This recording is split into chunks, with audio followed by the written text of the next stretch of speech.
आज के इस वीडियो लेक्चर में हम नया टॉपिक पढ़ेंगे स्टीरियो केमिस्ट्री, जिसे समव्यता का टॉपिक भी कहा जाता है, यानी कंसेप्ट ऑफ आइसोमेरिज्म, यानी समव्यता की अवधारणा।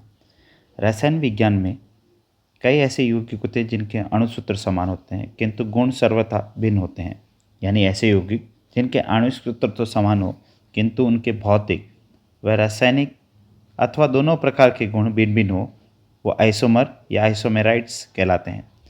Those compound which having the same molecular formula but different physical and chemical properties are known as isomers या isomerides। इस परिघटना को समव्यता यानी आइसोमेरिज्म कहलाता है, and this property is known as isomerism.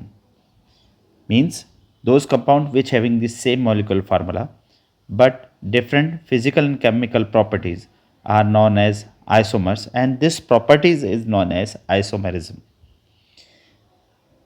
Types of isomerism यानी समव्यता के प्रकार। समव्यता के प्रकार को चार्ट के द्वारा समझा सकते हैं। Isomerism is divided into two parts, यानी दो भागों में विभाजित होती है, संरचनात्मक समव्यता एंड त्रिविम समव्यता, यानी स्ट्रक्चरल आइसोमेरिज्म संरचनात्मक समव्यता या स्टीरियो आइसोमेरिज्म त्रिविम समव्यता। First of all we discuss structural isomerism. संरचनात्मक समव्यता को 5 भागों में विभाजित किया जाता है। This divided into 5 parts. First in स्थिति, that is position isomerism. Second one is श्रृंखला, is chain isomerism. Third one functional यानी क्रियात्मक समूह समव्यता। फोर्थ वन इज मेटामेरिज्म मध्यावयवता। And the last one tautomerism यानी चलावयता। यानी structural isomerism divided into 5 parts, 5 भागों में विभाजित करते हैं। Chain, position, functional group, metamerism and tautomerism, यानी श्रृंखला, स्थिति, क्रियात्मक समूह, मध्यावयवता और चलावयवता। उसी प्रकार त्रिविम समव्यता stereo isomerism as classified into 2 parts. त्रिविम समव्यता को 2 भागों में विभाजित करते हैं, कॉन्फ़िगरेशन यानी विन्यासीय समव्यता एंड कॉन्फॉर्मेशनल यानी स्वरूपीय समव्यता। कॉन्फ़िगरेशन यानी विन्यासीय समव्यता को दोबारा 2 भागों में विभाजित किया जाता है। Configuration again divided into 2 parts. First one is geometrical, ज्यामितीय समव्यता, and the second one is optical, यानी प्रकाशीय समव्यता। First of all, we discuss structural isomerism। सबसे पहले हम संरचनात्मक समव्यता के बारे में पढ़ेंगे। समान अणुसूत्र वाले यौगिक, ऐसे यौगिक जिनका आणविक सूत्र संरचना में अंतर हो, स्ट्रक्चरल समवी यानी संरचनात्मक समव्यता कहलाते हैं। यौगिक की संरचना में कोई अंतर कई प्रकार से होते हैं, अतः इस प्रकार की समव्यता को निम्न भागों में विभाजित किया जाता है। जिसकी स्ट्रक्चरल में संरचना में अंतर हो, स्ट्रक्चरल आइसोमेरिज्म कहलाता है। इसको भिन्न भिन्न भागों में बांटा है, जिसमें सबसे पहले ले रखा है अपने पोजीशनल आइसोमेरिज्म। इसके अंतर्गत ऐसे यौगिक आते हैं जिनकी क्रियात्मक समूह यानी फंक्शनल ग्रुप अथवा डबल बॉन्ड या ट्रिपल बॉन्ड यानी द्विबंध या त्रिबंध की स्थिति अलग अलग हो, अथवा कोई अन्य प्रतिस्थापी समूह या डिफरेंट सबस्ट्रेट भिन्न भिन्न स्थिति पर हो, यानी पोजीशन चेंज करनी है इसके अंदर। तो डिफरेंट मेन कंसिडर जो करेंगे, the different position of functional group, double bond, triple bond और either the substrate having the different position are known as positional isomerism.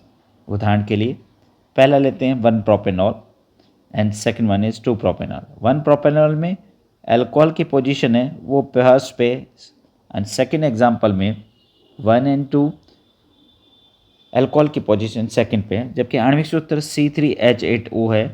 लेकिन फर्स्ट एग्जांपल में 1 प्रोपेनॉल है, 2 पे, सेकंड वाले में 2 प्रोपेनॉल है, यानी अल्कोहल जो सबस्ट्रेट लगा है उसकी पहली पोजीशन फर्स्ट पे थी, दूसरे एग्जांपल में सेकंड पे। तो ये स्थिति समव्यता प्रदर्शित करता है, यानी क्रियात्मक समूह OH की स्थिति अलग अलग है। Second example 1 butene and 2 butene, तो इसका आणविक सूत्र जो है, अणुसूत्र जो है C4H8 है, जिसमें ब्यूटीन है। पहले एग्जाम्पल में ब्यूटीन जो है ईन की पोजीशन फर्स्ट पे और सेकंड एग्जाम्पल में सेकंड पर है, यानी ईन की जो पोजीशन 1 और 2 पे है, इसमें द्विबंध की स्थिति क्या है, भिन्न भिन्न है, तो स्थिति समव्यता प्रदर्शित करते हैं। थर्ड एग्जाम्पल में अणुसूत्र जो है C4H6 है, यानी ट्रिपल बॉन्ड है। ट्रिपल बॉन्ड की पोजीशन देखनी है, तो मैक्सिमम ब्यूटाइन के अंदर दो ही पोजीशन आती हैं, first and second one is second, तो 1 ब्यूटाइन एंड सेकंड ब्यूटाइन, यानी ट्रिपल बॉन्ड की पोजीशन 1 और 2 आती है, यानी स्थिति समवेता प्रदर्शित करते हैं, यानी त्रिबंध की स्थिति अलग अलग है। Next one is orthoxylene, metaxylene and paraxylene, यानी इसका अणुसूत्र अगर देखें तो सिर्फ 8H10 है। ऑर्थोजाइलिन में CH3 की पोजीशन ऑर्थो है, मेटा में मेटा पोजीशन पे, पैरा पे पैरा पोजीशन पे, यानी ortho meta and para. Para पे देखें तो ऑर्थो मेटा और पैरा के अंदर CH3 की पोजीशन ऑर्थो मेटा पैरा है, जबकि अणुसूत्र C8H10 है, यानी स्थिति बदल रही है, तो पोजीशन आइसोमेरिज्म प्रदर्शित करते हैं। Next example is chain isomerism, यानी श्रृंखला समवेता। इसके अंतर्गत आने वाले समवियों की कार्बन परमाणु श्रृंखला ही अलग अलग होती है, अर्थात कार्बन परमाणु परस्पर अशंकित श्रृंखला द्वारा जुड़े हुए, अर्थात शाखित श्रृंखला द्वारा, फिर शाखित श्रृंखला में भी कई शाखाएं हो सकती हैं आदि। उदाहरण के लिए ब्यूटेन लिया एग्जाम्पल, C4H10, तो मैक्सिमम अगर देखें इसकी IUPAC नाम जिनके अलग अलग हो, तो पहला देखें N-ब्यूटेन अशाखित है, और दूसरा देखें आइसोब्यूटेन यानी 2-मिथाइल प्रोपेन जो कि शाखित है। तो मैक्सिमम पोजीशन जो रहेगी, यानी श्रृंखला जो है, डिफरेंट कार्बन स्केलेटन चाहिए इसके अंदर, तो पहला नॉर्मल है और दूसरा कौन सा है, आइसो। सेकेंड एग्जाम्पल है पेंटेन। पेंटेन में डिफरेंट कार्बन स्केलेटन देखें तो पहला होगा एन पेंटेन, जिसे अशाखित भी कहते हैं, अनब्रांच। सेकेंड आएगा आइसोपेंटेन, यानी जिसे 2-मिथाइल ब्यूटेन भी कहते हैं, यानी मोनोब्रांच है, 2 पोजीशन पे मिथाइल ग्रुप लगा हुआ है। And third one is neopentane, यानी 2,2-डाइमिथाइल प्रोपेन, यही कौन सा है आपके पास, द्विशाखित।